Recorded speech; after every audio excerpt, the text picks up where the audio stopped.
말씀을 살펴보도록 하겠습니다. 먼저 거듭 자료를 제공해드리지 못하는 것에 대해서 죄송스럽게 생각하고요. 하지만 성경이 자료라고 생각을 하시고 성경 말씀을 중심으로 해서 혹시 필요한 것들은 성경에다 메모를 해두시면 나중에 성경을 읽을 때 도움이 되실 거라고 생각을 합니다. 그리고 혹시 다시 한번 그 의미들을 살펴보고 싶으신 분들은 영상을 확인해 보시면 영상을 통해서 또 확인할 수 있기 때문에 그렇게 좀 이해를 해주셨으면 감사하겠습니다. 오늘은 이사야서 5장을 중심으로 해서 같이 이사야서의 말씀을 나눠보도록 하겠습니다. 어제 말씀드린 것처럼 이사야서 1장은 전체 이사야서의 내용의 그 프롤로그 형태를 취하고 있다. 그래서 예루살렘과 유다가 어떤 상태에 있는지를 전체적으로 설명해주는, 조망할 수 있도록 해주는 것이 이사야서 1장이다라고 말씀을 드렸습니다. 그리고 이사야서 1장부터 5장까지가 또한 이사야서의 큰 대요를 보여주고 있습니다. 이사야서의 핵심 내용은 뭐냐면 기원전 8세기의 예루살렘과 남방 유다의 상태에 대한 이야기입니다. 어제 말씀드린 것처럼 평화와 번영의 시기였다. 우시야, 요담, 아하스, 히스기야, 이 시기 가장 평화롭고 번영한 시기였던 것입니다. 그럼에도 불구하고 그들이 결과적으로는 하나님께서 원하시는 정의와 미슈파트죠. 그 다음에 공의, 체데크를 실현하지 않음으로 인해서 이제 경고를 받게 되는 그런 내용들을 이사야서 전체에서 우리가 보게 되는데, 그것이 이사야서 1장과 5장에서 집중되어 있는 모습을 보게 됩니다. 왜 그러냐면은 사실 어떻게 보면은 이사야서의 본격적인 시작을 알리는 내용은 이사야서 6장부터입니다. 이제 우리가 내일 이제 다음 번에 이제 그 강의를 다음 월요일이죠. 월요일에 이제 6장을 이제 다루게 되는데요. 이사야서 6장에 보면은 이사야가 선지자로 부름받은 이게 기록이 이제 나옵니다. 사실 이게 시작이죠. 그런데 1장부터 5장까지가 왜 기록되어 있냐면은 이사야를 왜 하나님께서 부르실 수밖에 없었는지, 그 예루살렘과 남방 유다의 상태가 어떤지를 설명하기 위한 것이 바로 이사야서 1장에서부터 5장까지의 내용이라는 것입니다. 그렇기 때문에 이사야서의 모든 내용이 집중되어 있는, 주제가 집중되어 있는 곳이 바로 이사야서 1장부터 5장까지인 것입니다. 그리고 그 서론 부분에 해당하는 이 이사야서 1장부터 5장까지의 내용, 즉 예루살렘과 남방 유다의 상태에 대한 묘사를 비유적으로 설명한 이야기가 바로 이사야서 5장입니다. 이사야서 5장은 포도원의 노래라고 하는 것으로 시작이 되지 않습니까? 이것이 굉장히 중요한 유비입니다. 이스라엘을 포도원으로 비유를 하고 그 포도원의 상태가 지금 어떤지를 시적인 형태로 노래로 설명해 줌으로써 상당히 유비적인 그런 모습을 보여주고 있습니다. 이사야서 5장 1절로 7절까지에 있는 포도원의 노래는 예언자, 즉 이사야가 이스라엘의 성문 앞에서, 예루살렘 성문 앞 광장에서 백성들을 향해서 부르는 노래다. 보통 이렇게 이제 성서 해석가들은 해석을 하고 있습니다. 이사야가 지금 성전 문 앞에 서서 포도원의 노래를 부르는 것입니다. 이 포도원의 노래는 유비이고 스토리텔링이죠. 비유를 보여주는 것이죠. 이스라엘 백성들의 상태에 대해서 설명하는 것입니다.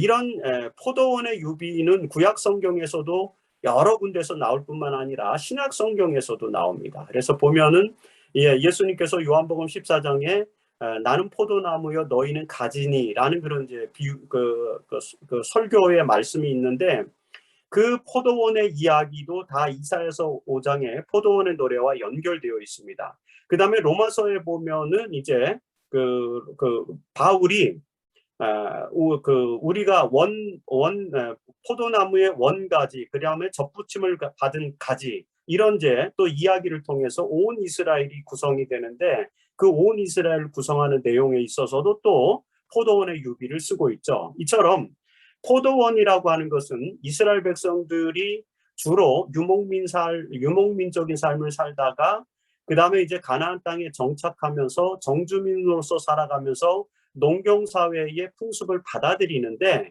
그 이스라엘 백성들이 처해 있던 농경사회의 풍습 중에서도 가장 대표적인 것, 그것이 포도원입니다. 우리로 말하면은 논이죠. 논밭.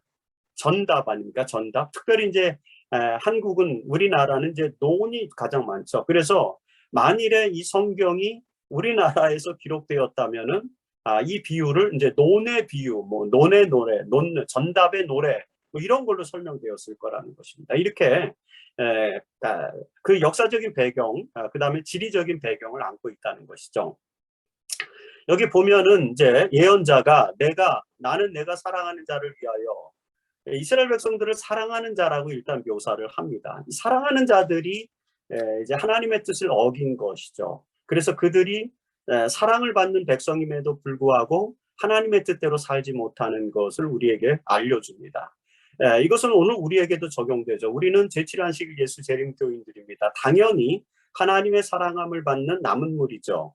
그런데 그런 우리들에게 이렇게 포도원의 노래와 같은 경고의 메시지가 주어질 수 있다는 것을 우리가 염두에 둘 수 있죠.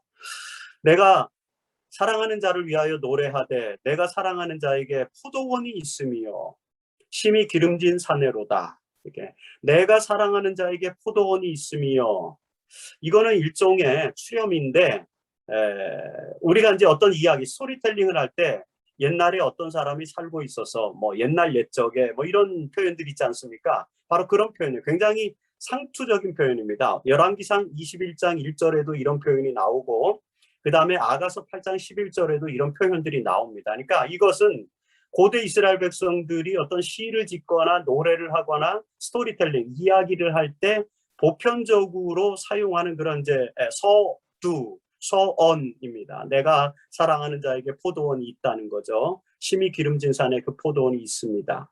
그래서 그 땅을 파서 돌을 제하고 극상품 포도나무를 심었는데, 그리고 또 망대를 세워서 지켰는데, 그리고 그 안에 술투를 또 파서 이제 포도원을 잘 관리를 했는데, 좋은 포도를 맺기를 바랬더니 들포도를 맺었도다 이겁니다. 요게 포도원의 노래입니다. 이사야가 부르는 포도원의 노래고, 그 다음에 3절부터 7절까지는 거기에 대한 이제 하나님의 반응, 해석이 나오게 되는 것을 우리는 보게 됩니다. 자, 이스라엘 포도원, 그 7절에 보면 해석이 나오거든요. 만군의 여호와의 포도원은 이스라엘 족속이다. 이스라엘 족속이 포도원이고, 그 다음에 그가 기뻐하시는 나무는 유다 지파다. 남방 유다 사람들이다. 이제 그런 얘기겠죠. 이스라엘 족속에게 남방 유다라고 하는 하나님의 백성을 세웠습니다. 그리고 그들을 극상품 포도나무로 세웠다는 것입니다. 사실 여기서 극상품 포도나무라는 말은 원본에는 이제 소렉의 포도나무 이런 뜻입니다. 그러니까 당시에 이 그 고대 근동에서 가장 좋은 포도가 나는 곳, 뭐 우리나라로 말하면 뭐 영동포도 뭐 이런 개념이에요. 소렉 포도 그런 말입니다. 근데 이제 우리말로 극상품 포도나무로 번역을 했는데, 그 이유는 뭐냐면은 그 이후에 이제 벌게이트 라틴어 번역이라든지 그 다음에 70인역이라든지 그리고 그것을 영어 번역이라든지 이런 게 나오면서 이 소렉 포도를 이제 극상품 포도나무를 이렇게 이제 번역을 하게 됩니다. 그래서 우리말에도 극상품 포도나무라고 이렇게 표현이 되었습니다. 그렇게 가장 좋은 질의 포도나무를 심었는데 그것이 들포도를 맺었다라고 이렇게 말합니다. 사실 들포도라는 표현도 원래 원어하고는 다릅니다. 들포도라고 하는 거는 또 다른 종류의 포도를 말하는 것이기 때문에 여기서 들포도라고 하는 표현의 히브리어 원어를 보면은 이것은 이제 악취가 나는 포도 이런 뜻입니다. 상한 포도를 말하는 거죠. 하나님이 좋은 포도를 심어놓고 좋은 포도 맺기를 바랬는데 상한 포도가 나왔다. 쓸 수가 없는 포도가 나왔다라고 하는 그런 표현입니다. 그래서 이런 이스라엘의 상태를, 남방 유다의 상태를 설명하면서 3절부터 하나님께서 이제 나와 내 포도원 사이에서 이제 사리를 판단하자, 재판을 해보자 그런 뜻입니다. 너희들 배심원이 돼서 지금 너희들의 상태가 온전한 상태인지 아닌지에 대해서 재판을 해보자. 라는 그런 거죠. 사리 판단을 하라 이 말은 재판정에 있는 그런 모습을 보여주는 것입니다. 포도원 주인이 고발을 한 것입니다. 이스라엘 백성들을 고발을 해서 재판 장면이 지금 열리고 있는 그런 모습을 보여주는 것이죠. 내가 내 포도원을 위하여 행한 것 외에 무엇을 더할 것이냐. 나는 최선을 다해서 했다. 포도원 주인이. 그리고 내가 좋은 포도를 맺기를 기다렸는데 왜 들포도, 그러니까 이 악취가 나는 포도가 맺혀졌느냐라고 이렇게 설명을 하는 것입니다. 너희들 판단하라 그거죠. 이제 유대인들은 전부 배심원이 되는 것입니다. 우리도 마찬가지. 우리가 배심원이 돼서 판단을 해보는 것입니다. 우리들의 상태를 판단하는 것이죠. 우리들의 영적 상태를. 하나님께서 이 시대에 용과 더불어 싸우기 위해서 남은 무리로 하나님의 계명과 예수의 증거를 가진 남은 무리로 우리를 세워주셨는데, 자 보자 너희가 과연 그런 하나님께서 원하시는 상태에 지금 있느냐 이런 것이죠. 근데 하나님 보시기에는 그들이 이제 악취가 나는 포도가 돼버렸다는 그런 것입니다. 그래서 3절, 5절에 보면은 이제 내가 내 포도원에 어떻게 행할지를 너희에게 이르겠다는 것이죠. 내가 그 울타리를 걷고 그 다음에 먹힘을 당하게 하며 담을 헐어 짓밟게 할 것이다. 울타리와 담은 이 포도원을 지키는 어떤 포도원이 의지하는 핵심이죠. 그 포도원을 지키는 그런 어떤 지킴이입니다. 이 포도원이 안전하게 유지되는 것은 울타리와 담이 있기 때문에, 그래서 울타리와 담은 우리의 믿음의 대상, 우리가 믿는 바를 설명하는 것입니다. 근데 그것을 다 이제 무너뜨리겠다라고 하는 것이죠.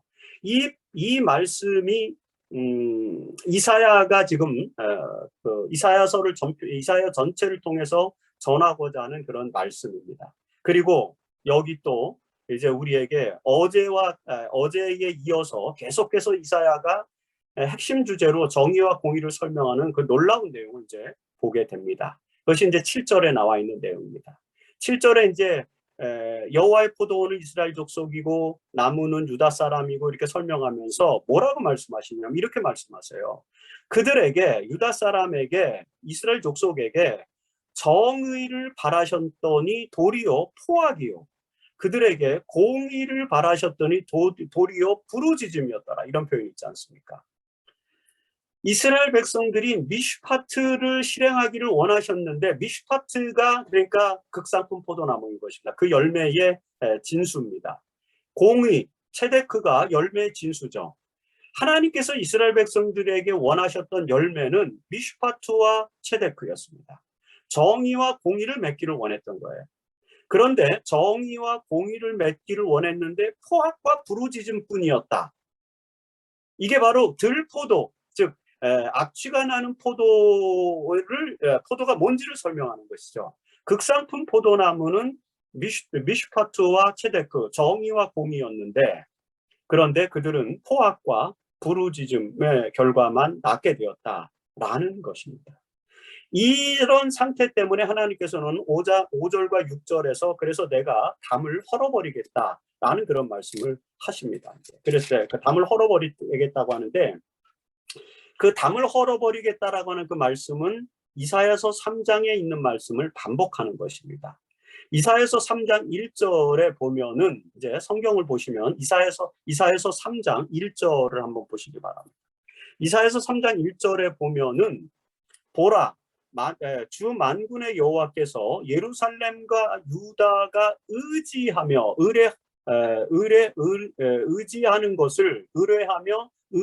것을 제하여 버리시겠다. 즉 여기서 이사야서 5장 5절로 6절에서 울타리와 담을 제거하고 헐어버리겠다라고 하는 그런 말씀과 평행하는 그런 말씀인 것입니다. 이 말씀이 다시 말해서 예루살렘과 유다가 의지하는 것을 다 없애버리겠다. 그것이 이제 울타리와 담입니다. 이스라엘 백성들이 의지하는 것, 예루살렘과 유다가 의지하는 이 울타리와 담은 무엇이었을까? 그것이 이제 여기 보시면은 그가 의지하는 것은 모든 양식과 그 다음에 모든 물과 용사와 전사와 재판관과 선지자와 복술자와 장로와 50부장과 귀인과 모사와 정교한 장인과 능란한 요술자를 그리하실 것이다. 근데 이런 것들이 이제 그들이 믿고 의지하는 바다라고 하는 것이죠. 뭐 양식, 물, 그 다음에 뭐 용사, 재판관, 선지자, 정치가 그런 말입니다. 이게 무슨 말일까요? 이스라엘 백성들이 지금 뭘 의지하고 있는 것입니까? 그들이 의지하고 있는 것이 뭐 경제, 그 다음에 군사, 통치 체제, 종교 체제, 정치 뭐 이런 거 그런 것들을 말하는 것입니다. 지금 우리가 이 세상을 살아가면서 하나님의 백성이라고 공언하지만 우리도 역시 경제 문제를 제일 문제로 칩니다. 그 다음에 군사나 정치 문제, 통치 체제 문제, 누가 대통령이 되어야 되며 또 누가 지도자가 돼야 되며 뭐 이런 것들을 말하는 것입니다. 그 다음에 심지어는 선지자를 종교 체제를 의지한다는 것이죠. 종교. 그런데 이런 것들을 다 허물어 버리겠다는 것이에요. 그들이 의지하는 것들. 이스라엘 백성들이 인간적으로 의지하는 이런 것들을 다 허물어 버리겠다라고 하는 그런 말씀을 지금 여기서 하고 있는데, 이것이 이사야서 5장 포도원의 비유에서 포도원의 노래에서 나오는 내용과 충첩되는 그런 내용입니다. 그래서 이사야서 3장은 뭐 내용 자체도 그렇고 이사야서 5장의 포도원의 노래와 연결되어 있는 그런 부분이다라고 우리가 볼 수 있습니다. 도대체 왜 이스라엘 백성들은 이런 상태에 놓여 있는가?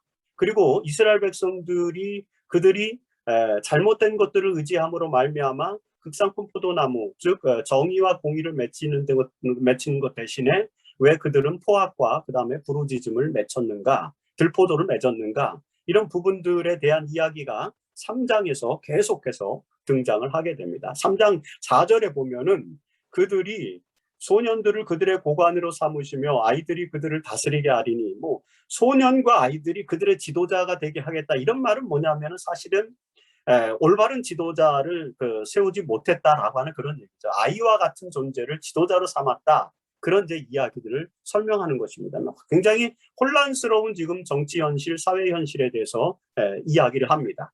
뭐 5절에도 보면은 이제 그들이 서로 학대하고 각기 이웃을 잔해하고 그 다음에 서로 아이가 노인에게 교만하고 뭐 이런 이야기들. 그리고 또 6절, 7절, 11절까지 계속해서 이스라엘 백성들의 혼란스러운 현실에 대해서 설명을 하게 됩니다. 그래서 8절에 보면 예루살렘이 멸망하였고 유다가 엎드러질 수밖에 없다. 근데 그 이유는 뭐냐면 그들의 언어와 행위가 여호와를 거역하고 있기 때문이다. 그런 이야기를 하죠. 즉 다시 말해서 이사야서 3장 4절로 11절까지 왜 이들이 맺은 결실, 들포도에 대한 어떤 성격에 대해서 설명을 합니다. 그러면서 3장 12절에서 이제 굉장히 중요한 이야기를 하는데, 하나님께서 그래서 이스라엘 백성들을 심판하실 수밖에 없는, 진노하시는 형벌을 내릴 수밖에 없는 이유가 무엇인지를 12절에서 설명합니다. 근데 여기 12절의 내용이 번역이 아주 애매하게 돼 있어서 원어하고는 상당히 다른 형태로 돼 있기 때문에 이 말을 텍스트로 읽으시면 무슨 말인지 잘 이해가 안 되세요. 여기 이렇게 돼 있습니다. 이사야서 3장 12절입니다. 내 백성을 학대하는 자는 아이요, 다스리는 자는 여자들이라. 내 백성이여, 내 인도자들이 너를 유혹하여 내가 다닐 길을 어지럽히느니라. 이 무슨 말인지 도무지 알 수가 없습니다. 그래서 이제 성경 해석학자들이 히브리 원어를 통해서 이 말씀을 해석합니다. 어떻게 해석하냐면 이런 뜻이에요. 내 백성을 억누르는 이들이 심하게 수탈을 하고 있다, 그런 뜻입니다. 그러니까 내 백성을 억누르는 이들이 심하게 백성들을 억압하고 백성들을 심하게 대하는데 백성들을 지금 수탈하고 있다는 것입니다. 사회적인 강자들이 약자들을 수탈하는 그런 내용들을 말하는 것입니다. 지휘부에 있는 지도자들이 그들이 가난한 자들을 억압하고 가난한 자들을 수탈하고 그들을 학대하는 그런 내용들을 설명하는 것입니다. 그 다음에 그 다음에 이제 다스리는 자는 여자들이라 뭐 이런 표현들은 빚쟁이들이 그들을 다스렸도다 이런 표현에 사실은 거기 나오는 원어가 이제 여인들 이렇게 여자들로 표현되는데 사실은 원어의 본 뜻은 여자들보다는 이제 빚쟁이들 그러니까 이제 채무자들이 아니 그 돈을 빌려준 사람들이 채무자를 학대하는 그런 내용들을 설명하는 것입니다. 사회적인 불의, 즉 다시 말해서 미슈파트가 작동되지 않는 것에 대한 설명을 지금 하고 있는 것입니다. 그래서 내 백성이여 너를 인도하는 이들의 잘못이 너를 인도하는 이들이 지도자들이 그들을 잘못 이끌고 있거나 그러니까 지도자들이 올바른 정의를 구현하지 않는 모습, 재판관들이 올바로 재판하지 않는 모습 이런 미슈파트가 실현되지 않는 모습들을 좀 설명하는 것입니다. 계속해서. 그래서 그들이 너의 갈 길을 엉망으로 만들었다. 이런 표현입니다. 내가 다닐 길을 어지럽히느냐 이런 표현이 그들이 너희 갈 길을 엉망으로 만들었다. 즉 우리를 인도하는 지도자들이 올바른 길로 우리를 이끌지 못하고 있다라는 그런 표현들이죠. 사회적 정의가 완전히 굽어진 상황을 설명하는 것입니다. 이런 것이 지금 이스라엘 백성들의 상태다. 거듭 말씀드리지만 우시와 요담 아하스의 시대, 즉 이스라엘의 평화와 번영의 시대, 그 왕들은 여러분 우시아는 52년 동안 왕을 했어요. 그 다음에 요담도 15년 정도 왕권을 유지합니다. 그들이 60년이 넘게 이스라엘을 다스렸어요. 그리고는 그들이 또 그 열왕기서에 보면은 그리고 역대기서에 보면은 나름 우시아와 요담은 칭찬받는 그런 왕이었습니다. 그럼에도 불구하고 전체적으로 하나님께서 보실 때 지금 이스라엘의 상태는 미슈파트가 올바로 작동하지 않는 것입니다. 여전히 가진 자는 가난한 자들을 포악하게 대하고 그들을 수탈하고 그들을 학대하고 지도자들은 그들을 바른 길로 이끌지 못하고 이런 모든 사회적인 관계에 있어서 하나님께서 원하시는 방향으로 나아가지 못하고 있는 이스라엘의 상태를 지금 설명하고 있는 것입니다. 그래서 이런 내용들을 오늘 우리에게 적용을 해야 돼요. 과연 우리가 살고 있는 21세기 지금 이 한국 사회에서 제7회 안식일 예수재림교인들이 살아가고 있는 이 종교적 현실은 그 다음에 우리가 살고 있는 사회적 현실은 미슈파트가 작동하고 있는가?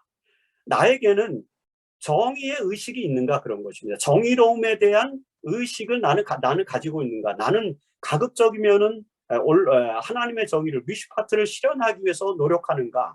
그래서 하나님의 공의가 우리 안에서 실현되는가? 이런 부분들에 대해서 계속해서 이사야는 권고하고 권면하고 경고하는 그런 메시지들을 주고 있는 것이라고 볼 수 있겠죠.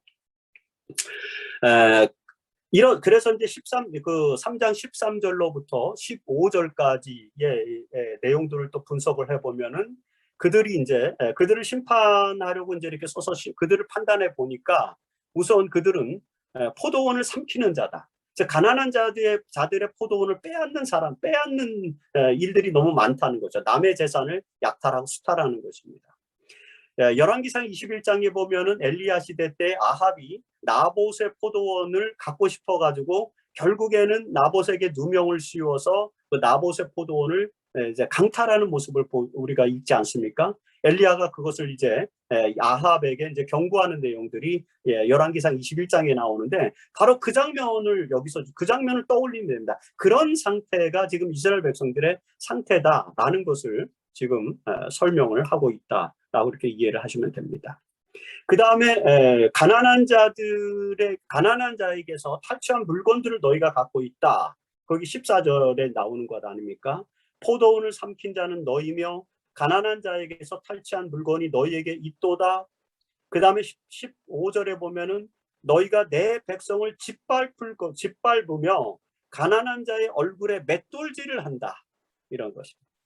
자, 이런 상태들 그리고 이사야서 3장 16절부터 26절까지는 이제 여성의 화려한 장신구 이런 것들을 통해서 사치를 일삼는 지도층들의 이야기입니다. 지도자들이 사치를 일삼으며 백성을 짓밟으며 그 다음에 가난한 자의 얼굴에 맷돌질을 하고 포도원을 빼앗고 물건을 탈취하고 이런 현상들 그런 현상들에 대해서 지적하면서 이사야서 5장의 이 포도원의 노래를 들려주면서 결국에는 하나님께서 이 모든 것을 다 제거하여 버릴 것이다 라고 하는 거죠. 우리에게 주는 울림이 되게 큰 그런 메시지라고 볼 수 있는 것이죠. 이사야서 1장부터 5장까지 예루살렘과 유다의 상태에 대한 그런 이제 사례들은 전부 다 이런 것입니다. 전부 다 사회적인 거예요. 우리는 되게 영적인 문제에 치중을 하는데 이사야는 지금 계속해서 미슈파트에 대한 문제를 지적합니다. 우리가 사회적으로 올바로 살고 있느냐? 너희가 이웃을 향해서 정말 참된 사랑을 실천하고 있느냐? 하나님을 사랑한다고 공언하면서 열심히 예배드리고 열심히 기도하고 열심히 하나님을 찾지만 결과적으로 너희들이 하나님 사랑하는 것만큼 이웃을 사랑하는 미슈파트를 실행하는 그런 일에 얼마나 노력하고 있느냐, 그것을 하지 못하고 있는 것에 대해서 지속적으로 이사야는 지적을 하고 있는 것입니다. 이사야서 1장 23절에 우리가 어제 읽었던 내용인데 이사야서 1장 23절에 보면 네 고관들은 지도자들, 고위층 지도자들은 패역하였고 도둑과 짝하며 다 뇌물을 사랑하며 그 다음에 고아를 위하여 신원하지 않으며 과부의 송사를 수리하지 않는다. 그들이 뇌물을 받고 고아와 과부를 억누르는 상태에 대해서 지적을 합니다. 그 다음에 2장 7절에 아까 2장 7절에 보면은 어제 우리가 보았던 그 내용인데 2장 7절에 보면 그 땅에는 은금이 가득하고 보화가 무한하며 그 땅에는 마필이 가득하고 병거가 무수하며 그런데 우상도 가득하다 이러면서 이들이 이제 계속해서 하나님의 백성들을 괴롭히는 그런 모습들을 보여줍니다.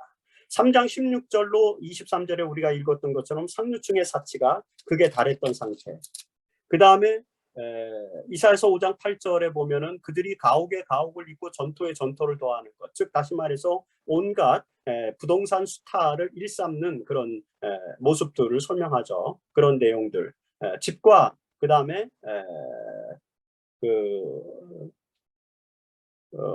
집과 이제 재산 이런 것들을 이제 투기함으로써 사치를 추구하는 그런 내용들.